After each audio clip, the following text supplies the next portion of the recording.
Walt Disney once said, "All dreams can come true if we have the courage to pursue them."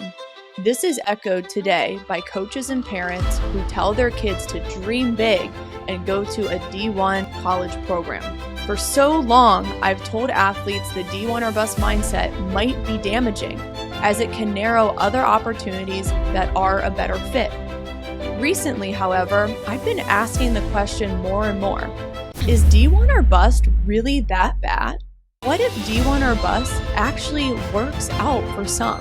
What if some athletes are so set on D1, they're willing to persist, put in the work, take that risk, and do whatever it takes to get there, and it ends up working out? In this episode, I speak to one of my former athletes, Carly Wetzel, about her journey to D1 soccer at UNC, and how she never gave up on her big dreams, even when she was rejected at first.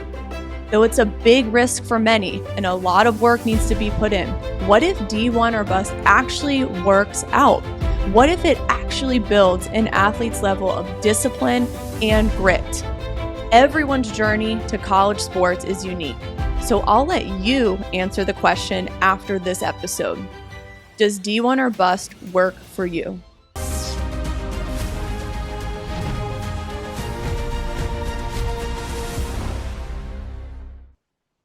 Carly, welcome to the podcast. Hi. This Good to be is back. so crazy. We were just talking that when we started training, I think it was 2012, I think 2013. so. I don't even remember, but you were 12 years old. I was maybe mid 20s. I don't know. Like time's like weird right now, but just for everyone Totally. listening. So Carly, and I don't think you know this actually. I'm about to tell you this for the first time ever. You were one of like the first athletes I trained. Did you know that? I think I did know that. Wait, you did?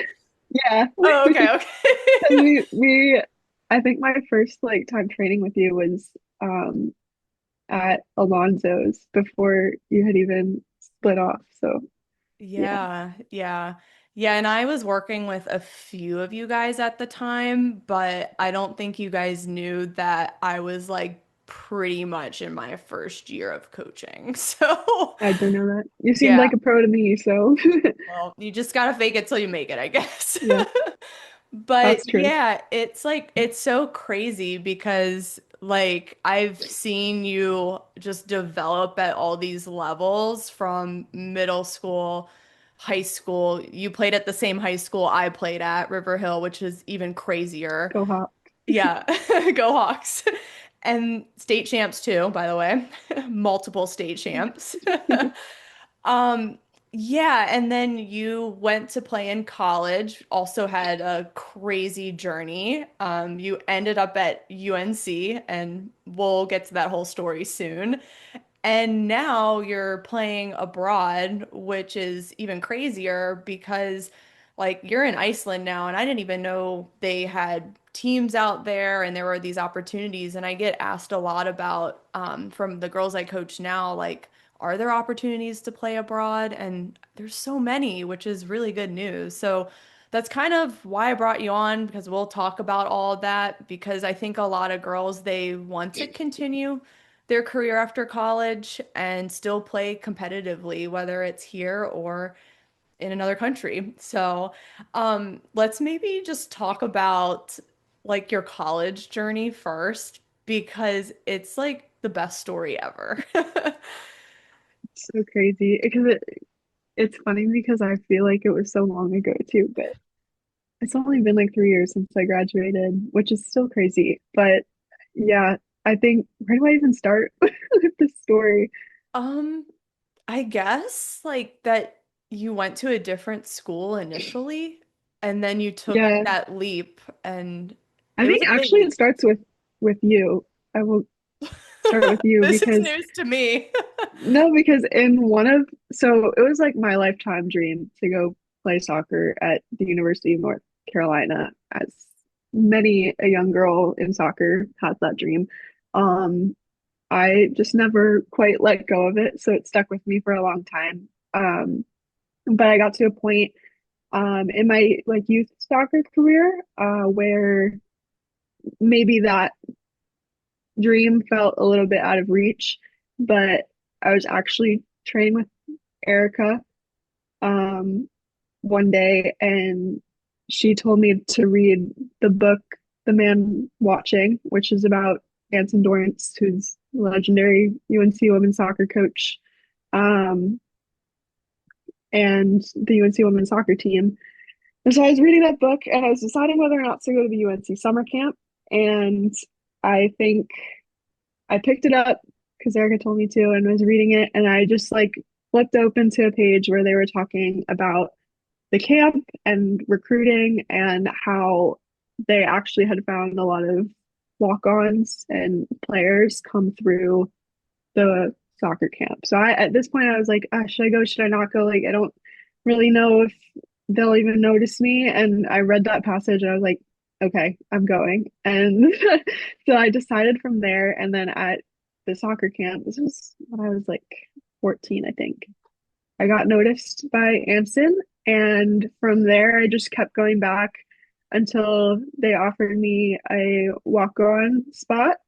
So I applied my senior year of college to go to UNC with this spot available for me if I got in, and worked really hard at trying to get into the school. It's a very hard school to get into. I got rejected the first time, but luckily for me, I had some other options. I had a great option in McDaniel College in Maryland, and I knew the coach there, Sandy. She was great, and they took me in, and I had a great opportunity there to come in and play and be a starter. And I worked my butt off. And I think in the back of my mind, though, I was still had that UNC bug there. It just kind of sticks with you, for better or worse, I guess.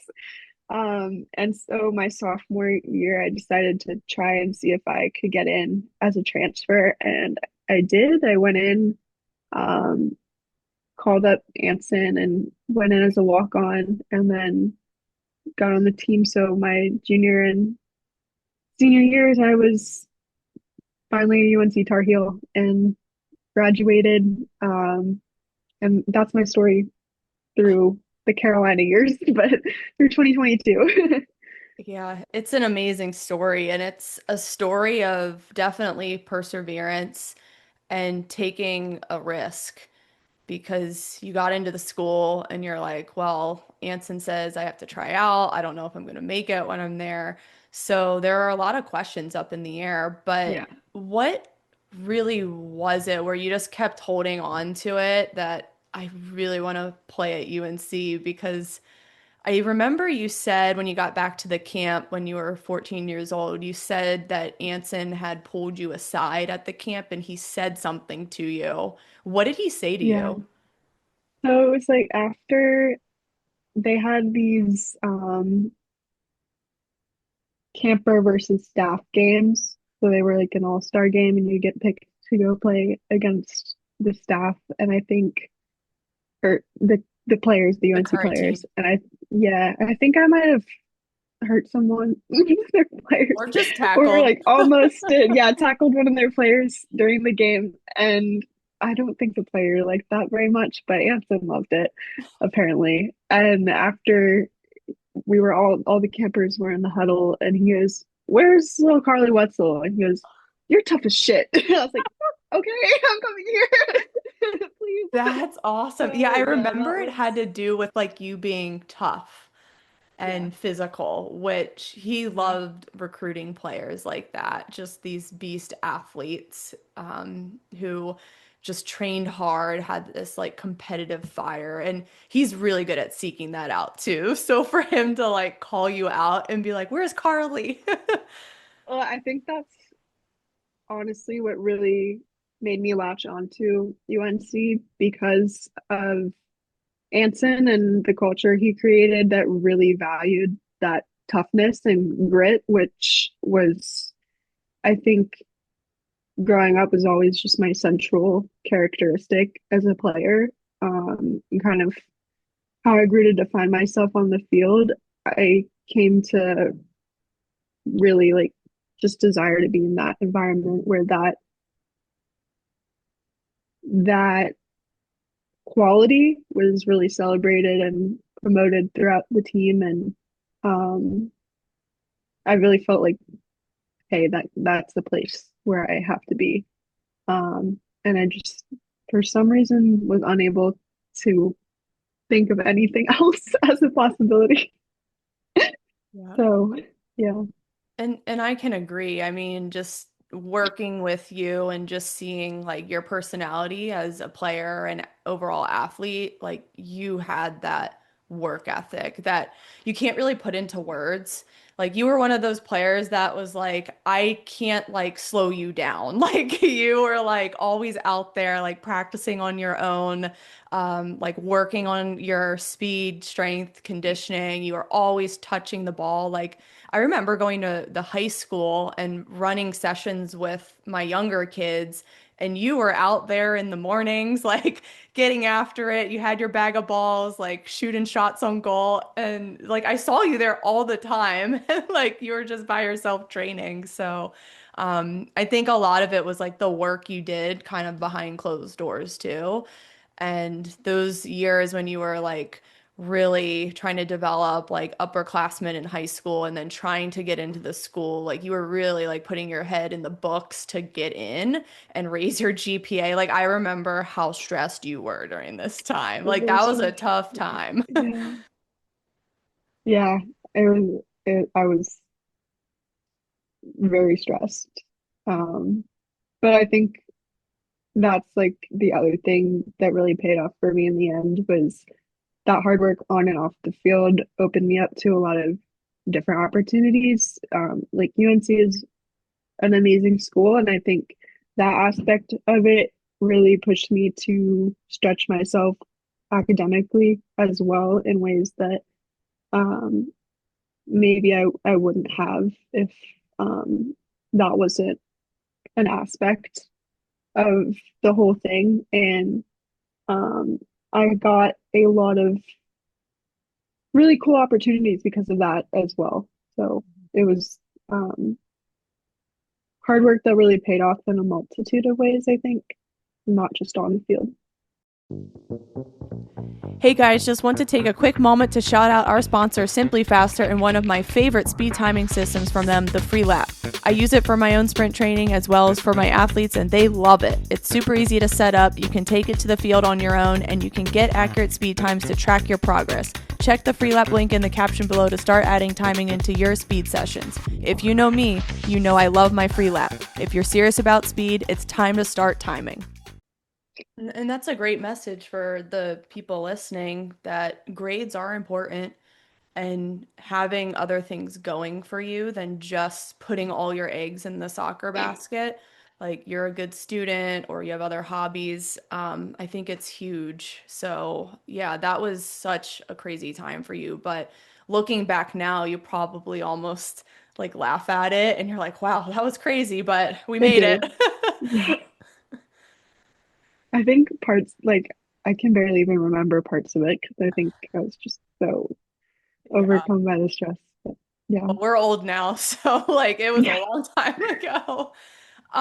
Okay, before we move on to just like professional opportunities abroad, what was it like playing for Anson? Because I think if people haven't played for him or at a bare minimum read his books, they don't understand the culture. Like, and I'm sure you've seen in the past few years some of the media hit pieces on him. Oh, he's a drill sergeant. It's a toxic culture. And I read through some of those and I'm like, I'm not buying this. This is a little fishy. And I had to talk to some of my friends like on UNC and they're like, okay, Anson's ultra competitive, but he cares about the human component of the players and Yeah. he talks about it more than anyone else. So is that legit? Yeah. We Yeah. had what we called core values, and it's just a list of, you know, we're tough, we're caring, we're kind, we're compassionate, we don't make excuses, we're accountable. A whole list of stuff like that and quotes to go along with it that we had to memorize at the beginning of the season and then recite. And it was a whole thing. But that's just one example of how Anson, yes, he created a really competitive environment, but one that pushed you forward to become not just that an athlete that you didn't think you could become, but the person you didn't think you could become. Everyone just thinks, Carolina like soccer, soccer, soccer, but at the core of it was the culture and character and our core values and being a good, not just player, but person and teammate and leader. I think it's hard to understand from the outside looking in, but having been a part of it, it's really an experience that cannot be replicated anywhere else.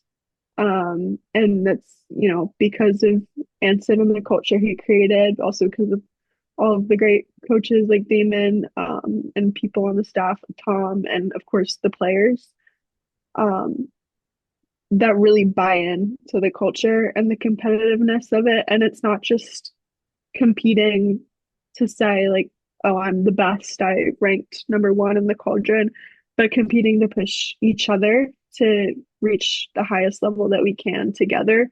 And that's why the team has so many championships and so many players go on to be national team players and award winners and national championship Yeah. teams. So Yeah, it sounds like it is really hard to put into words, but just it's I've heard when I went to the UNC camp when I was in high school, I heard Anson speak for the first time, and there's just a way about how he speaks that just there's a way with words. Yeah. yeah, he loves like old quotes and history references and Yes. it's just like it like moves you and like I remember being like so pumped up and it wasn't like he was like raising his voice at the crowd. He was very like calm, but I was like fired up like Yeah, he's it's a way with very words. captivating as a speaker and with the ideas. He's a very smart person, so he knows what needs to be said and how to relate to the players, and how to like bring the best out of us, I think. Mhm. So, Do you think yeah, playing for Anson has kind of like boosted you into continuing this competitive soccer career and now playing abroad? definitely. I mean, I think I always had that ambition. Um, and I think what I'll say is, at UNC I was a walk-on, and so I wasn't really getting minutes. I was competing every day against some of the best players in the country. And at times, like in that position, you kind of feel like, oh, I'm like at the bottom of the dog pile here. Um, but you're also just becoming better and better every day just by being there and really buying in and digging as deep as you can. And I remember sitting in one of our like player coach meetings and saying that I wanted to play professionally, and Anson like he didn't laugh at that. He wrote it down and said, "Okay, like these are your goals. This is what you're gonna do." And I think he challenges you by telling you exactly like what you need to know, maybe not what you want to hear, but letting you know where you are and giving you the feedback that you need to reach those goals that you have, because he's not going to tell you like, oh, you can't do that. But he's going to tell you like this is what you need to do and you really need to buy in to get to this place. So I think playing for a coach like him and being in that culture with that coaching staff, um, it opened me up to see what I needed to do to keep pushing and get to the next level. And I wouldn't have become the player that I am now. I think just in the 2 years that I was there, I really improved so much. Um, and so the opportunities that I have now are definitely stem from that, even if, I wasn't a star player there. even if I was a reserve, just chipping away at practice every day. That's really great that he still gave you that roadmap and he believed in you. I think that's what every player needs is just someone to believe in them when their goals are really high. What were some of the things he told you, hey, here's what you need to develop in your game to get to that level? Definitely, like fitness was a big one for me. Even though like, you said I was always like running and running and running. You get to Carolina and then you were once at the start of attacking, now you're at the back. So fitness was a big one. Decision making, was something I needed to work on a lot, and like composure on the ball. But he also like would tell me about like my strengths. Like he knew I was a really strong player, which has always been and like still is one of my biggest strengths, for lack of a better word, on the field. My toughness, my aggressiveness, and my work ethic. And so he would see like the things that I needed to step up in, and then also know to like point out, what I was doing well with as well. And he would do that, for all of us. Very detailed, in a Yeah. very detailed way. And sometimes, you didn't always want to like hear the tougher parts, but um, it definitely helped us all to like get to the levels where we wanted to go. And now I have so many teammates that are absolutely killing it right now in the NWSL and Mhm. abroad, and it's really cool to see all of them thriving so much too. Yeah, I mean, the amount of pro players that come out of that program is insane. And then just the record of national championships, winning it last year. Man, I was rooting for you guys last year because everyone was like, yeah, UNC's done. They're not going to win. Anson stepped down. And I'm like, just watch. This team has grit and they're going to win this. So much grit, and I think a lot of that is Damon too, who's now the head coach. He was associate head coach when I was there, and his game intelligence is probably the best I will ever have the pleasure of working with. I learned so much from him, and just little things that he would show us in practice or in film really changed the way that I played, and you can see it in the way that the team plays too. He's a great coach and leader too, so I think him filling in where Anson left off, and just what they built together over the more recent years, definitely like led to that team being able to really pull together in a tough year, I think, for what they had to go through. And I only knew a few of them, which is crazy at that point. Like I had only known one class that was still on that national championship team, but it was just really neat to get to see them finally get that trophy, and see the new generation, kind of bring everything together. I think it was really inspiring to watch them. So I don't know many of them personally anymore, which is sad, but like, But still a I Tar definitely Heel. feel so proud of them. Yeah. Yeah, you'll always root for them. So, yeah, that's amazing. And yeah, like with the new coaching staff, I mean, they just like stepped in and absolutely crushed it. And I don't know, do you know Elena Cantu? She's like their performance coach now, sports Oh no, scientist. I don't, but I see her videos sometimes. She's been on the podcast and Oh she's really? Yeah. extremely intelligent and yeah, like their Instagram just they're doing the weighted pull-ups, they're getting after it. I mean, it's just such a strong, fast, powerful team. They do in-season speed training, so they just Yeah. have The strength overall and conditioning team is top notch. eh, Um, I yeah. think Greg Gatz is still there too, but he was our Mhm. coach when I was there, and he was awesome. I'm Yeah. I'm sure what I see from Milena, she's really cool, awesome too. But And yeah, they're killing it. I'm assuming the strength training helped you for college and you're still doing it now. What we did together really prepared me well for what we did in college, and I still carry that on through. I will go back and use my college lifts when I'm in an off season. I don't have my own packet to use. I still like use stuff from the past. Um, and even from like when we worked together because of how much it prepared me for what's required of you now. Yeah. Let's talk about professional now. So, how did you find this team in Iceland? Because I think I remember you texted me if I like knew, but like I'm so far removed from agents and professional, like, Yeah, but I had Brooklyn Woodward. She played at Hopkins, and also at UPenn, and I knew she was playing in Iceland, and she had an agency that I kind of knew. Is that the one you went with, or is it a different one? it is. Yeah, I'm Okay. with the same agency, it's Mad Sports Mad. Okay. Management, and they've been really great in supporting me like through the journey that I've been on in Yeah. the past couple of years of my professional career, because that's also been a little crazy, as you know. I started so after I graduated UNC, I'll do like a quick spark notes.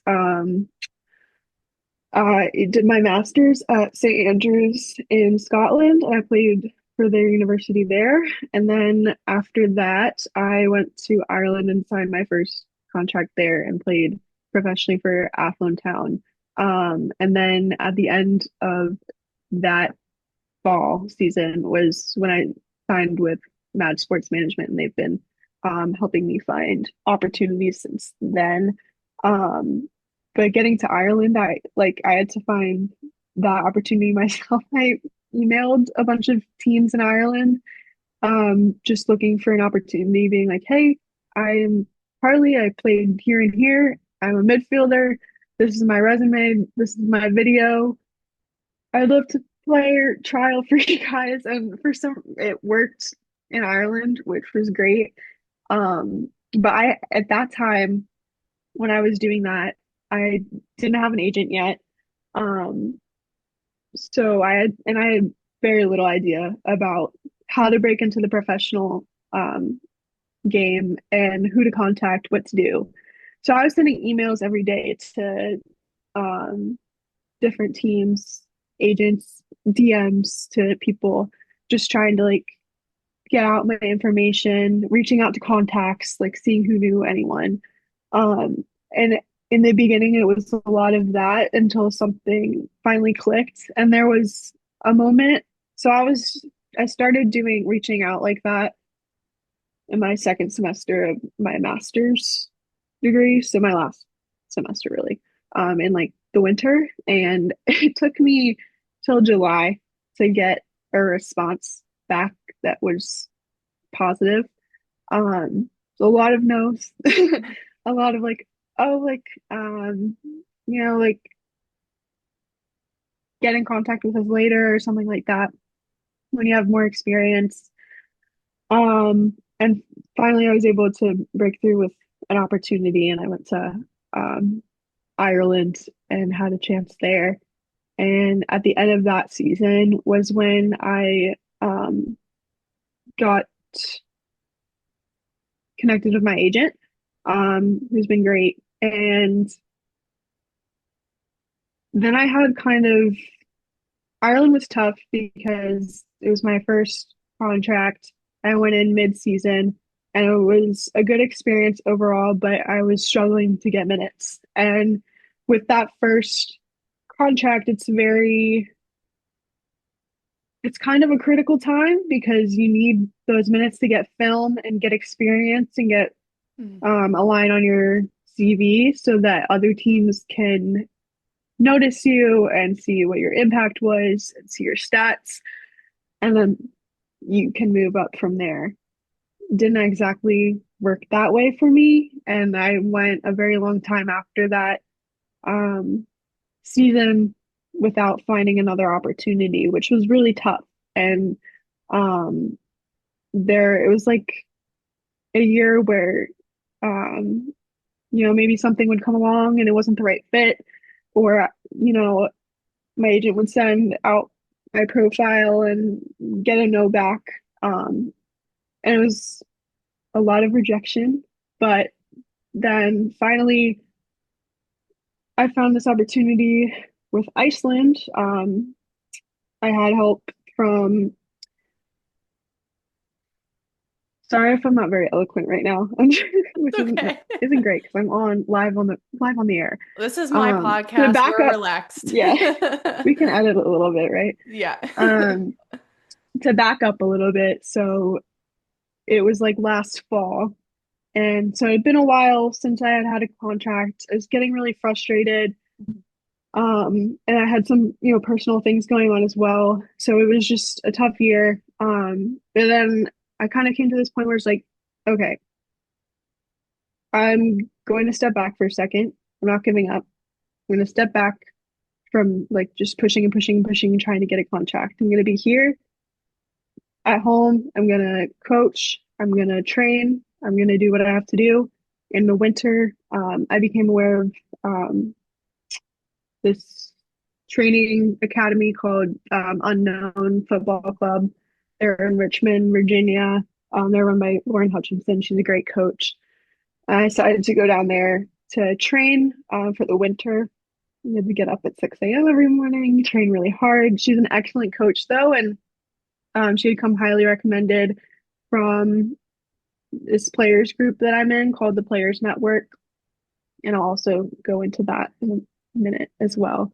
And she was an excellent coach, helped me really train, get into a good headspace, get really fit, get really ready to play. And she helped me find this team in Iceland where we were connected. And from there, my agent and I were able to get this opportunity.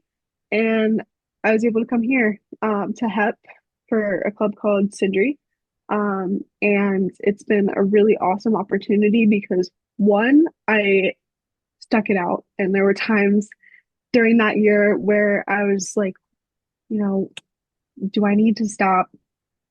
I'm not getting anywhere. Do I need to think about getting a real job or leaving this behind? And I really didn't want to, Not but yet. it was, I really didn't want to. The voice in my head was like, no, obviously not. But there are a lot of other voices during that time that are telling you, it's not working out. You need to be serious. You need to like making better money, and supporting yourself better. But the perseverance and the support from my family and my friends and my different coaches and my agent, they stuck by me. We were able to finally find the right opportunity to come along. And I've been really thriving here, I think. Been getting to play every minute, Yay. growing my game. I'm in an environment, I'm very lucky to be in an environment where I feel like I can try different things and expand and really work on developing as a player, um, which has been great because when you're in the professional environment, you don't always feel comfortable to do that because you're also focused on keeping a job. Um, but the point of this long-winded story was to kind of give an overview of my career, which has had a lot of ups and downs and a lot of times where it was really just prolonged disappointment and rejection and just grinding. And sometimes that's how the game looks for a little bit, but it's not a sign that you need to stop or give up. Um, and that's been kind of a theme of my whole career, unfortunately, is that sometimes things take a lot more time and a lot more struggle than what you're expecting or what you're hoping for. But at some point, you'll get the right break and you'll get the luck that you need to have an opportunity. And then the work that you have put in will pay off as long as you've been, preparing and staying ready. But through that, I think one for girls who are like thinking about playing pro in abroad is to have a good support system around you. I'm very lucky and very privileged to have a great support system. I have the circumstances I do to be able to wait so long for another opportunity, and to be able to also like use my education to work. when I don't have an opportunity.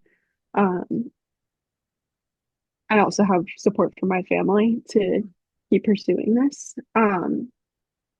So have that support system, have the right coaches who are going to encourage you and help you grow and help you achieve those dreams, even when they don't seem the most logical or realistic. One thing that I'm really grateful for from Hutch at UK is that she really gets it that, you know, while you're pursuing this, you're getting a lot of flack from maybe just yourself, maybe from other people, maybe from your parents, about, you know, should you go get a 9 to 5, maybe stop playing.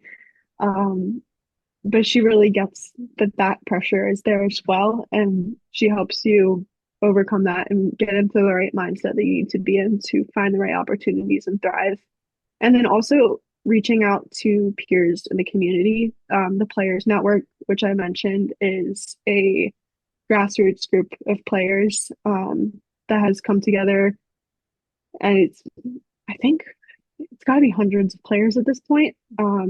American, international players, all players trying to go play professionally, or players that are playing professionally or have played professionally. And it's great because we're all in a group together. They have different resources available. So, like team reviews, Mm. they have information about the transfer windows that you need to know. They have different seminars about, okay, how do I find an agent? What do I need to know about contracts? Or what should I ask for when I'm going overseas? And also being in a huge group chat where you're able to say, hey, like, does anyone know of any opportunities for a center mid in Mm. Europe? Or has anyone been to Switzerland and like know of this team and has it had any experience? And usually there's someone that can be like, yeah, like I had a great experience here, like didn't don't go there. Or saying Right. like, hey, like yeah, I can answer this question for you. And that's really been a great resource as well. So my second point there is if you're aspiring to play professionally as a women's player, definitely go follow them. I don't know if you'll be able to really join the group until you're like a graduating senior or actually like actively pursuing a contract, but you Can you can say the definitely, name of it again so people can just look yeah. at it? What is it? The Players Network. The Players Network. Awesome. Yeah, they're on Okay. Instagram. They're great, so I'd highly recommend seeking Okay. them out. I'll leave that in the caption below for everyone. Yeah, That's yeah, that's awesome to have all that information. And I think like as you were talking there, like the summary of your journey has just been those ups and downs. It definitely has not been a straight line up, but I think that's what has made you just like so strong and just willing to get after it. And if you get no's, you just come back stronger and work harder and prove people wrong and keep following your dreams. And I think that's just such a great message for young girls who want to keep playing pro and not end their career after college. There's so many opportunities to keep going. Now, for like the young girls listening, looking back on when you were a teenager, what do you think moved the needle most in your training or habits that set you up for where you are now? I think probably a couple things. So one, the speed and strength training. You had me started on that really early, and it definitely sets you up well to be prepared for the requirements of college soccer and to know how to train yourself going forward. Because like once you get past college and you get to the point where you're chasing professional contracts, you're not always going to have the same resources that you did have, whether that be in high school or in college. You know, sometimes you're just doing it yourself. But it's good to have that foundation and that knowledge base to know this is what I need to do to set myself up to be fit and fast and strong and to be able to have that discipline and training regimen going forward.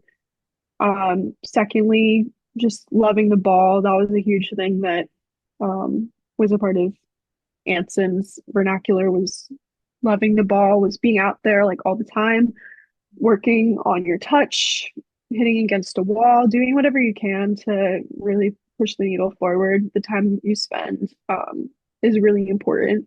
And especially today, there's, so many distractions and so many other things that as a high schooler, you have on your plate as well. But there's always at least 10, 20 minutes to, juggle or do something. And that can actually help you a lot to even just reduce the stress of, having 7 classes a day or, like the test you have tomorrow. It might help just go kick a ball around for 10 minutes and clear your head. But those things will really help you set you apart in the future and set a good foundation for your self-discipline and motivation. Mhm. And then I think beyond that, just having good self-belief and self-confidence. It's not really something I always had, and I'm still working on it at this point in my career. But if you can find different ways to help yourself really believe in yourself at a young age, it's going to go a long way for you. I think I I say I struggled with confidence, but I always had some innate level of self-belief because I somehow thought I could get here. So I think if you have that in your mind and your heart and you don't let rejection or disappointment change that inner voice, you're going to have days where you don't feel as good about yourself, or, you're going to have games where you don't play that well or practices where you get really frustrated.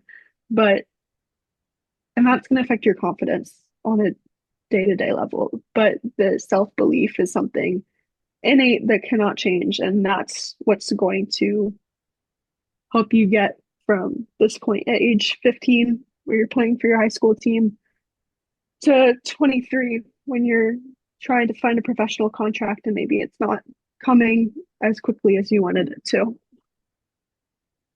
Awesome. I think those are like a really good top three for everyone to be working on. And yeah, the speed and strength, I'm biased on that one. That's a That's non-negotiable why I for said it all. first. Yep, non-negotiable. And yeah, and you were always one who was best friends with the ball. You were always out there getting touches, getting shots off, working on your 1v1s. And yeah, it's something people have to just get out and do. And you make a good point that there's a lot of distractions and excuses people can make not to do it. But sometimes I think that's a passion problem.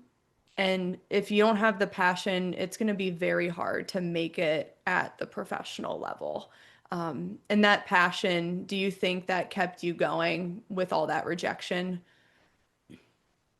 Like you Yeah, truly love the game. Like I have seen you train, I've seen you play, and I'm just like, she loves it.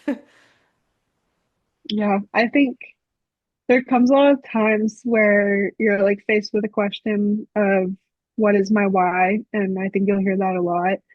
And sometimes it's a really tough question to answer, because even in my mind, sometimes I really can't come up with words to describe why I'm doing this. But at the end of the day, like it's because I love it and I can't imagine not doing it. And I think that's good enough of an answer, but that's really what drives you at the end of the day to just keep going when even things are really, really tough. Well, you're here, you're thriving, and it was really awesome to just hear this journey and just to catch up with you. It was like a little blast from the past for a little I bit. know. It's yeah, it's crazy. Like you've come such a long way, and I'm just proud of you for still being in the game and just getting after it. And I figured you would be, to be honest. But if I'm Well, being real. you were the catalyst, so thank you. Oh. I feel like one of those like parents that is like, yeah, back when she was 10 years old in this short, like Yeah. So funny. it's so funny, I but no, wish I that's wish really we what it had like was. videos from our training when I I was know. little. But that's when like Sure, we somewhere. didn't really have social media or phones going Yeah, on, and I'm kind of glad we didn't because yeah, yeah, I think it would have ruined it. definitely. That's the Yeah. other thing. Get off not to sound old, but get off TikTok and Oh, TikTok. go Yeah, I don't outside and have kick your it. Do you have ball a around. TikTok? I don't have a TikTok. I will never No, download I that. don't have it. Anyway, I did No. have it, and then I was like, this is terrible for me, so I deleted it. Okay, can we Um, add that as the fourth piece of advice? yeah, that's the fourth So, piece. Not to sound all get yep. off your phone, but High school because girls, I struggle with that please too. Yeah, but delete seriously, TikTok, please. please. Well, this has been great. What a great place to end and kind of just wrap this up. So I will leave Carly's Instagram as we're talking about social media. She is on Instagram, but you're not that active. You posted like No, I'm once not. this year, I think. But That's my also my delete TikTok thing. I keep Instagram off my phone during the week because there you go. boundaries are important. And yeah, and you got to focus. So that's good advice too. Like you can have it, but have those boundaries around it. So guys, I'll leave Carly's Instagram in the caption, but do not comment during the week. Leave her alone. She's No, you can training, comment. she's chasing her dreams. And I'll also leave it's the Players Network. Yeah, I'll Yes. also leave that in the caption below so everyone can at least research, or if you're a college athlete or parent of a college athlete thinking about this pro process abroad, you can get started. So yeah, this has been great, and I'm gonna stop record so that we can catch up for a few minutes. Yes. Bye, Well, everyone. bye.